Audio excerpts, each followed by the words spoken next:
మోకాళ్ళ నొప్పులు, disc problems లాంటి అన్ని సమస్యలకు సంప్రదించండి Homeocare international world class homeopathy 9001175550. Municipal శాఖ మంత్రిగా నారాయణ బాధ్యతలు తీసుకున్నారు. అమరావతి రాజధాని మొదట ప్రియారిటీగా ఉండబోతుందని చెప్తున్నారు. ప్రస్తుతం మంత్రి నారాయణ ఉన్నారు, మనతో మాట్లాడదాం. సార్ ఫస్ట్ ఆఫ్ ఆల్ మీకు కంగ్రాచులేషన్స్. మీరు 5 ఏళ్లుగా 2014-19 వరకు రాజధానిలో కీలకంగా ఉన్నారు, మంత్రిగా పనిచేశారు. ఇప్పుడు మరోసారి మీకు అదే బాధ్యతలు అప్పగించారు. అమరావతి రాజధాని మీ మొదటి ప్రియారిటీగా ఉండబోతుందా ఏంటి సార్? అంటే ఖచ్చితంగానండి, అందరూ 5 కోట్ల రాష్ట్ర ప్రజలకు సంబంధించింది. రాజధాని అనేది ఏ ఒక్కరికి సంబంధించింది కాదు, 5 కోట్ల రాష్ట్ర ప్రజలకు సంబంధించింది. ఎందుకంటే ఇక్కడ తీసుకునే డెసిషన్, ప్రతి డెసిషను రాష్ట్ర ప్రజల యొక్క డెవలప్మెంట్కి ఉంటుంది.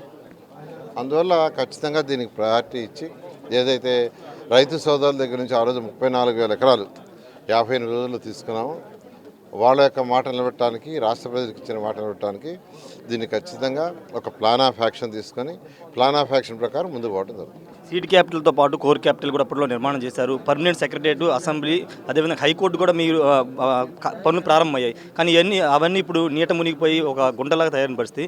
వాటిని ఎప్పుడు పనులు స్టార్ట్ చేయబోతున్నారు? అండ్ ఇవన్నీ యాక్చువల్గా ఇవాళ నేను ఛార్జ్ తీసుకున్నాను. అయితే ఇవన్నీ కూడా అధికారులతో కూర్చొని డిస్కస్ చేయాలి. ఎందుకంటే ఇచ్చిన టెండర్స్ కంటిన్యూ చేయొచ్చా లేదా కొత్తగా టెండర్లు పిలవాలి, ఇవన్నీ టెక్నికల్ ఇష్యూస్.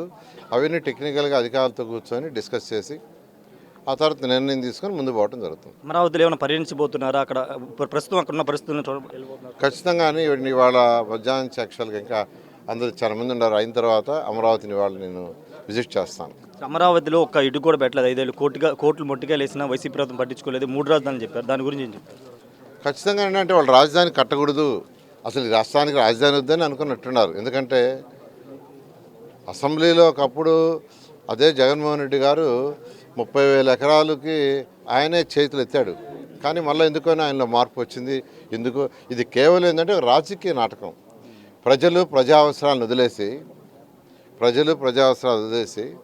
3 ముక్కలు ఆట ఆడుతూ అక్కడ రాజధాని, ఇక్కడ రాజధాని, అక్కడ కోర్టు, ఇక్కడ అసెంబ్లీ చేశారు. అది కరెక్ట్ కాదు. అప్పుడు మేము చేసింది కానీ కంటిన్యూ చేస్తుంటే 1 ఇయర్లో పూర్తి అయిపోయింది అది రాజధాని. అయినప్పటికీ ఇప్పుడు మించిపోయింది లేదు. ప్రజలు మా మీద ఎంతో నమ్మకంతో ఇచ్చారు. దీన్ని ఒక 2.5 ఇయర్స్లో కంప్లీట్ చేయగలనే అవగాహన నాకు ఉంది. ఎందుకంటే 2014-19 దాకా చేశాను కాబట్టి 2.5 ఇయర్స్లో ఇది కంప్లీట్ అవుద్దనే అవగాహన ఉంది. బట్ ఏదైనా అధికారులతో కూర్చొని ప్లాన్ చేసి టైం బౌండ్ ఎప్పుడు లోపల చేయగలిగే టెంటరీ అనేది ప్రజలకు కూడా వివరించడం జరుగుతుంది. మాస్టర్ ప్లాన్ అనేక దేశాలు తిరిగి మీరు ఒక అధ్యయనం చేసిన తర్వాత మాస్టర్ ప్లాన్ సిద్ధం చేశారు. ఇప్పుడు అదే మాస్టర్ ప్లాన్ అమలు చేయబోతున్నారా? ఏమైనా మార్పులు చేర్పులు మాస్టర్ ప్లాన్ ఉంటాయి? మాస్టర్ ప్లాన్ సేమ్ ఉంటుందండి. ఎందుకంటే దాని మీద చాలా స్టడీ చేసాం, అనేక దేశ విదేశాలు తిరిగాను. సింగపూర్ వాళ్ళ దగ్గర యాక్చువల్గా లేఅవుట్ డిజైన్ చేయించాం. బిల్డింగ్స్ డిజైన్స్ అన్నీ మనకు నార్మన్ పార్ట్నర్స్ యాక్చువల్గా డిజైన్ చేశారు. అందువల్ల దాంట్లో మార్పులు ఏమి ఉండవు, వాటినే కంటిన్యూ చేస్తారు.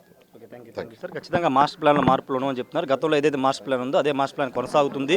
సాధ్యమైన త్వరగా 2.5 సంవత్సరంలో మొదటి ఫేజు అమరావతి నిర్మాణం పూర్తి చేస్తామని చెప్తున్నారు. గత పాలకులు అమరావతి ఒక్క ఇటుకు కూడా పెట్టలేదు. ఇప్పుడు పూర్తి స్థాయిలో రాజధాని నిర్మాణం చేసి తీరుతామని మంత్రి నారాయణ చెప్తున్నారు. కెమెరా పర్సన్ విజయ్తో రాయేష్ RTV, సచివాలయం నుండి. మరిన్ని వీడియోస్ కోసం ఛానల్ ని సబ్స్క్రైబ్ చేయండి. లేటెస్ట్ అప్డేట్స్ కోసం వాట్సాప్ ఛానల్ ని ఫాలో చేయండి. అండ్ లింక్ డిస్క్రిప్షన్ లో ఉంది.